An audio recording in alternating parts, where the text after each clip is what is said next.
We had one earlier on. I would really value some tips on how to deal with pressure at work, but not to cave to the temptation to overwork.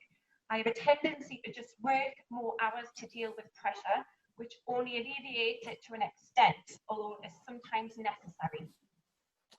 Right. I see this quite a lot, and people ask, and what I often see is that they are not necessarily frightened, but just don't feel they want to raise it with colleagues because they will be mocked or they will be thought of as inadequate.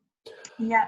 In every single situation I've heard about that, if someone is saying, I feel like really overworked and there's too much on and the boss is being unreasonably demanding, whenever they share it with a colleague that they trust, they'll say, oh, I feel the same as well.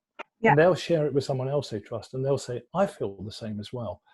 The problem is really unlikely to be just down to you. It's more likely to be down to the culture of the office, which means everybody is suffering the same way. It means it's unacceptable for all of you, not just you.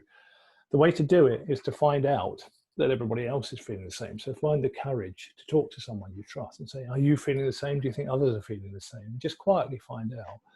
And if you are all feeling the same, then you work out a way to do it. And I know some bosses are really, really difficult to approach. But there was a really good point made earlier on when we were talking about the presentations. Think about it from the audience's perspective. What do they want?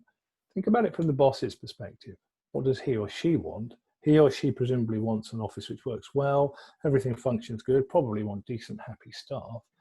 If you can broach any concerns along the lines of not just, look, we're really fed up with this, but we're worried that this is impacting on what we are doing for you and the company, that is a much more powerful and positive and likely to achieve the hoped for results than coming out and saying, look, we're fed up with this, it's really, really busy and we're knackered and tired and stressed and all that stuff. So first of all, get the evidence in place for you personally, see what impacts it's having on you, what you're having to deal with, reach out to people you trust, find out if they're suffering the same, and I almost guarantee they will be, see their experiences as well, put it together, and then between you work out a plan to not confrontationally, that's really important, just gently, thoughtfully say to the boss, look, you know, we're worried that we're not achieving the desired results or things aren't going as well as we would like them to be for you, for us, and for the company. Always think of inclusive rather than exclusive. You can cause problems by having a confrontational situation when actually you can make it, we're all in this together situation.